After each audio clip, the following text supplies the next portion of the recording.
Hi, if you are already happy with your eye makeup but you're wondering what to do with your lip makeup, you are in the right place. First of all, apply lip primer. I find that it really smooths the lips, makes the lipstick stay on longer and feel less drying. Then take a hot pink neon liquid lipstick. All the products are listed in the description box, by the way. And start applying it to the outer part of your lips for the future pink lipstick ombre. At this point, you want to concentrate on the outer line of the lips because that's what you will have in the final look, while the inner part of this hot pink line will be blended anyway, so it won't be as precise. And for the precision of the outer line, you can use the sharper edge of the sponge and just go around several times.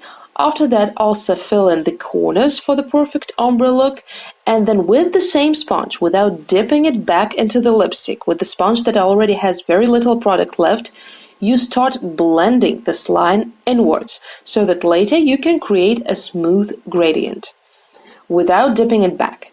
Then afterwards, take a lighter pink lipstick. The one I'm using is a little bit more moussey. It's from Sugarpill. That's why I'm dipping it into the tube the second time for the lower lip, but that totally depends on the lipstick formula.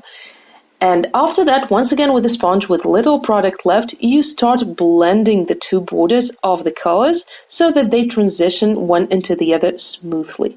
As for this particular lipstick, it also is a matte to sparkle formula, so after it sets, you can also bring out the sparkle by pressing the lips together. You can use a bullet lipstick to make the lips feel less dry. It can be of a sheer pink color, or maybe a glitter lipstick, or just a lip balm. If any of the tips in this video were useful to you, please give it a thumbs up, and also tell me which color of the ombre lips you would like to see next. Do check out this playlist with the other makeup tutorials with lots of lip makeup, eye makeup, and all the colorful stuff. See you there! Thanks for watching, bye!